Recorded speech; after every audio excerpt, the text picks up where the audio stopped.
If at the end of this summit, this forum, an investor wanted to come to Delta for textile, Asaba Textile Mill, for instance, they're asking on Twitter, what's happening to that? Will they find a home to invest in textile?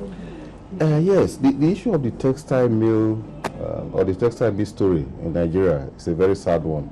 You recall that it's not just only Asaba Textile Mill, but virtually every textile mill factory went down, and my brother and my colleague of Edo State keeps lamenting because that was where he built himself up, and he keeps telling us that the textile industry employed a lot of Nigerians. Now, coming back to the Asaba textile mill, it's a very unfortunate and sad story. What is there now is more of the land, the equipment, the buildings, and all that. They are virtually obsolete. So anybody coming to invest and taking over Asaba textile mill will just be taking over the land, and that is the unfortunate story of a lot of our industries. And that is why in our strategic planning in the state, through our economic management team headed by Rwanda Bismarck, they have a strategy of seeing how they can resuscitate some industries. And I think they're already doing that. What they did was to get in touch with private investors to look at these industries.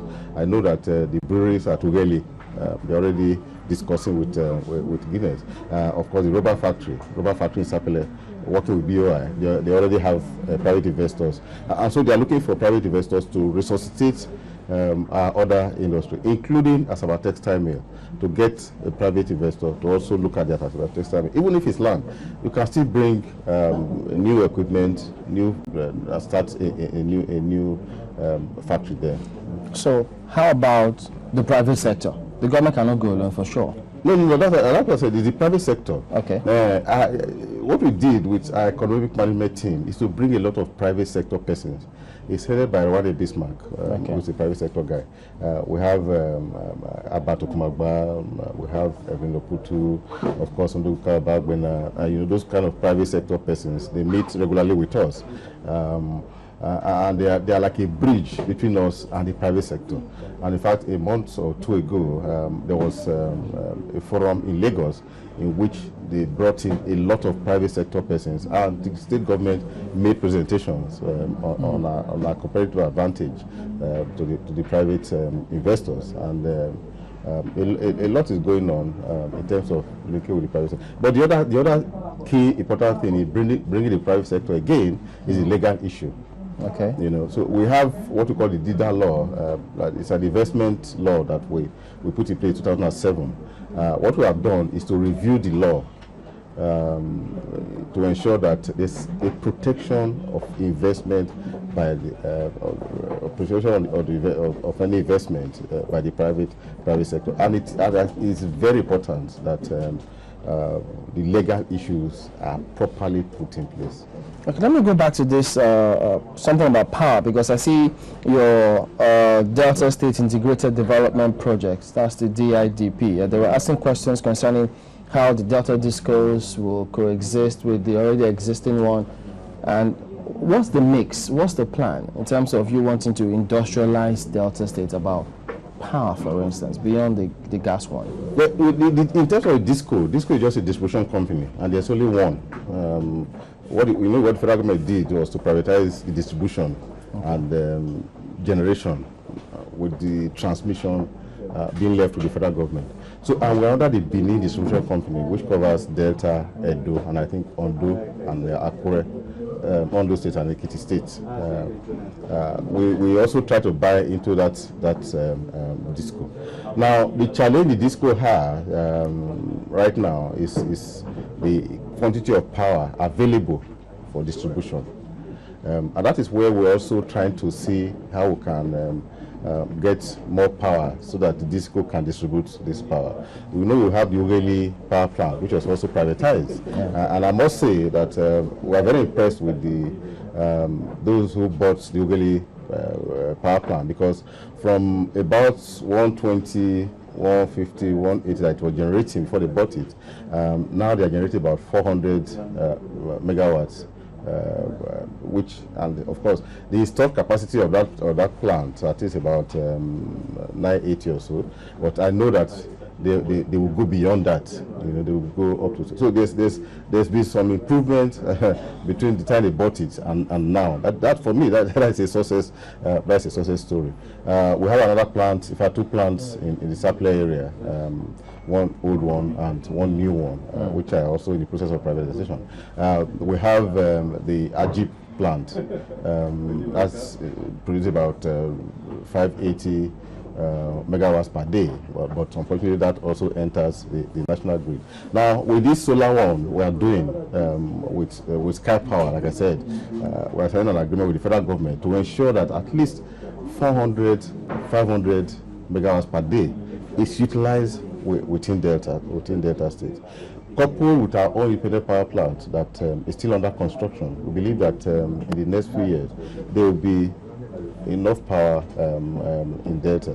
And don't forget that around the Asaba axis, the federal government is also constructing some step-down transformers that will ensure, because one of the challenges we have right now is the issue of the distribution, the transformers for distribution.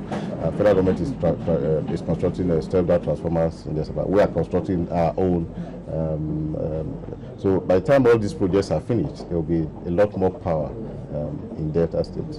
Well, that's very important because, well, a lot of people would love to see that sorted out. But I also recall once we talked about tourism potential in most of the states in the country, and it would look as if some states are not doing enough to see how they can highlight that aspect of their states to draw more investors into their state.